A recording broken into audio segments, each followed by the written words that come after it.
Coucou toi, je vais te lire La carpe qui parlait trop. Si tu as ce livre près de toi, je t'invite à aller le chercher. Tu pourras tourner les pages à chaque fois que tu entendras ce son. Si tu n'as pas ce livre avec toi, ce n'est pas grave, tu peux simplement écouter l'histoire. On y va ? C'est parti.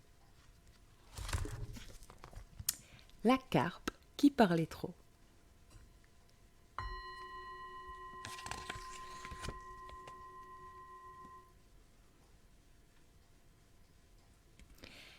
Bonjour les amis, bonjour. Quel beau temps aujourd'hui. L'eau est claire, la surface de l'étang bien chaude. Il n'y a pas de courant. Je me réjouis à l'avance de cette magnifique journée. Pas vous ?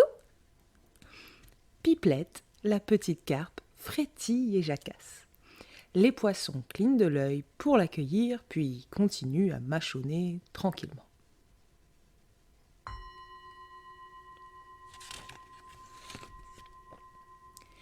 Pipelette commente tout ce qu'elle regarde. Les roseaux entre lesquels on joue à cache-cache, le sable si doux lorsqu'on se couche dessus. Les autres carpes ne répondent pas. Elles apprécient Pipelette. Cependant, comment parleraient-elles ? Les carpes demeurent muettes. Sauf Pipelette, on n'a jamais vu une carpe aussi bavarde que ça. Au fond de leur crâne, elles rient un peu de Pipelette qui non seulement parle, mais parle beaucoup. Curieuse, Pipelette s'éloigne des carpes, discute des heures avec les grenouilles, elles aussi très causeuses.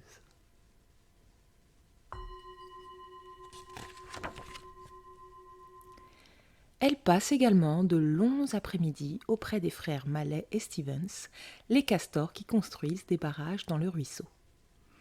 À force de converser, Pipelette finit par connaître beaucoup de gens, beaucoup de choses. Par exemple, elle peut recommander aux grenouilles le meilleur endroit où déposer leurs petits sans être gênés par les courants.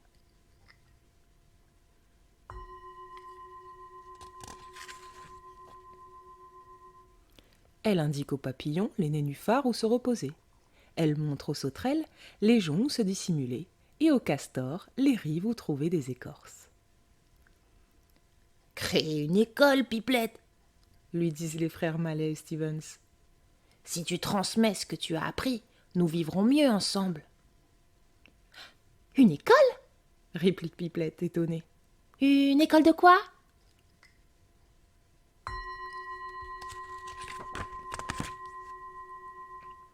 À cet instant, une ombre se détache dans le ciel. C'est le terrible ennemi de l'étang, le héron. Poissons et grenouilles paniquent en voyant l'oiseau qui vient les manger. Ils se tapissent entre les roseaux. Courageusement, Pipelette reste à la surface. Sitôt qu'il l'aperçoit, le héron se pose à 50 cm d'elle et tend son bec. « Stop !» hurle Pipelette.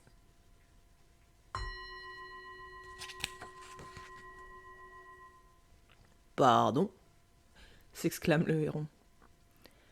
Je ne te conseille pas de m'avaler. Le héron ricane, ce qui produit un vilain bruit de trompette sale et rouillée. Je te croquerai pourtant. Ah, tu auras tort. Une fois dans ton ventre, je pourrais te mordre. Je suis terrible, tu sais.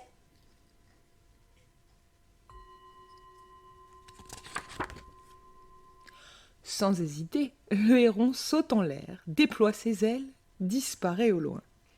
Les habitants de l'étang quittent leur cachette et acclament Pipette, tandis que les carpes battent des nageoires. Les frères Mallet et Stevens insistent. « Pipelette, enseigne ce que tu sais !»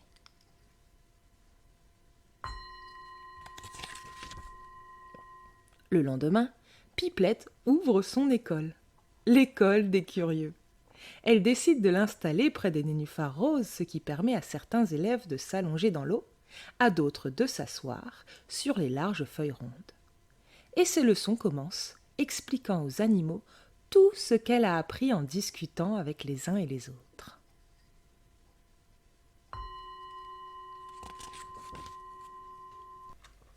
Un jour, un épouvantable vacarme retentit au loin. Des lapins, essoufflés, débarque en courant vers l'étang.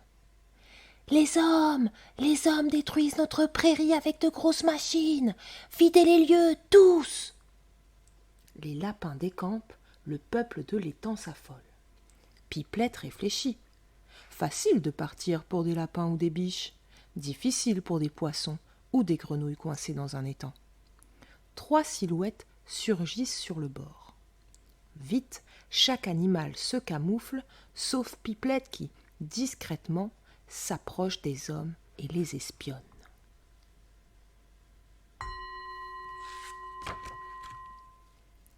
Le grand-père annonce à ses 2 petits-fils. Nous comblerons cet étang avec la terre que nous avons prise là-bas. Cet étang ne nous sert à rien. Pipelette sort la tête de l'eau. Notre étang ne sert pas à rien. Qu'est-ce que c'est ? Glapit le grand-père. C'est moi, Pipelette.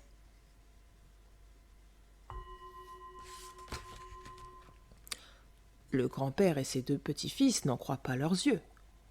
Quoi ? Une carpe qui parle ? Je m'adresse à vous au nom de tous les animaux d'ici et je vous prie de m'écouter.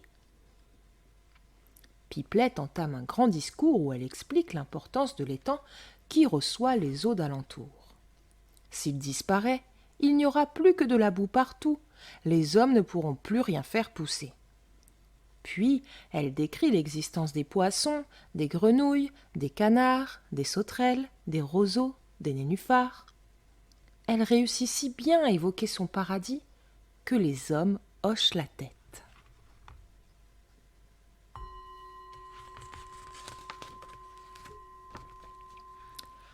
Quand Pipelette termine en disant « Croyez-vous que vous seul avez le droit de vivre ?»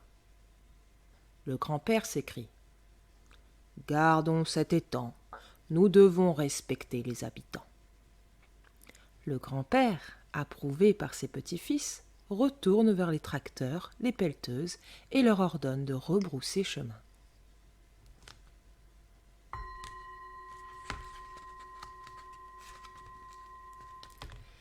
Pipelette la bavarde, grâce à son éloquence, a sauvé ses amis. Les animaux crient de bonheur en la remerciant. Même les carpes, qui d'ordinaire ne pipent mot, parviennent à articuler « Bravo !» Depuis, tout le monde se rend chaque matin à l'école qu'a créée Pipelette, la carpe qui parlait trop.